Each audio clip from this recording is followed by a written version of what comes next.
chargé de prendre en charge l'éducation, la santé, en somme les charges de chaque être, de chaque citoyen sénégalais. Or, nous venons d'assister à la naissance d'un nouveau citoyen sénégalais. Événement de haute portée sociale.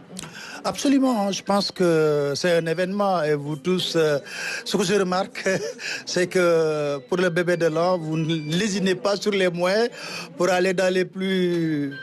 Voilà, pour aller dans les zones les plus reculées. Bref, c'est juste pour vous dire que c'est pour nous un moment où la RTS s'imprègne véritablement dans le social. Et c'est important. Et je profite de l'occasion pour remercier notre marraine qui n'a pas lésiné sur les moyens pour vraiment offrir beaucoup de cadeaux à ce joli bébé. Et que nous osons espérer que sa famille va veiller sur le bébé d'abord et que tous les acquis d'avance. C'est extraordinaire de naître le même jour et avoir dans son compte 2 millions, 3 millions et de pouvoir faire la fête, machallah, comme on dit. Donc, nous allons nous inscrire résolument vers ça, dans la mesure où, bon, moi personnellement, je fais beaucoup de social quelque part dans les prisons et tout ça, mais je pense que je suis très content. C'est le moment où véritablement je vois l'effervescence au niveau de la RTS et ça témoigne et ça renseigne de l'envie qu'ont les agents de la RTS pour partager le bonheur qu'ils ont et pour partager aussi ce côté social. Parce que nous n'avons pas toujours l'occasion, peut-être les moyens aussi ne suivent pas très souvent, mais grâce à l'appui, grâce à l'aide des partenaires qui sont avec la RTS et la direction commerciale se bat, la direction des ressources humaines idem, et tout le monde. Et vous ne voyez pas seulement les membres d'une direction. Je pense que c'est une fête qui est transversale.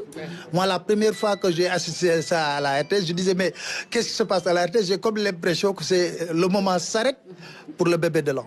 Mais je me suis rendu compte que c'est un moment qui est très important, que les gens se mobilisent pour véritablement rehausser d'abord de leur présence le jour, mais également se démener comme de beaux diables avec nos partenaires pour amener autant de cadeaux qu'il faut parce qu'ils sont heureux de voir naître le premier bébé de l'an. Je pense que je félicite tout le monde, le comité qui a fait un travail remarquable parce que vous savez qu'on est dans une période qui est très compliquée avec la Coupe d'Afrique des Nations.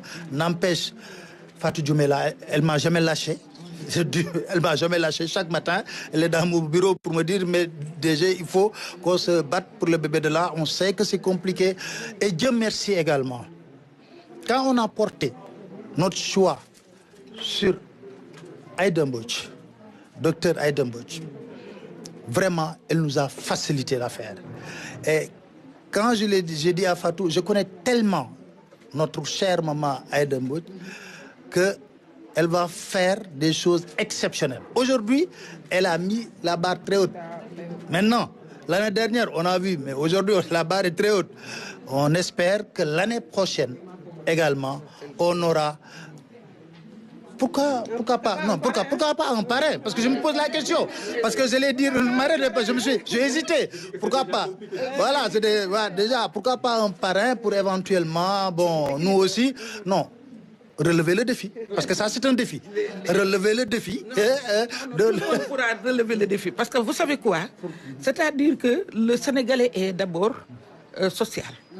Le Sénégalais aime la solidarité. Absolument. Moi, cet élan de solidarité que j'ai constaté d'abord au niveau de nos banques partenaires, qui promptement ont ouvert des comptes d'épargne pour le bébé, mais aussi jusqu'aux vendeurs de poissons, les vendeurs de légumes. Dans mon propre parti, les gens, la directrice du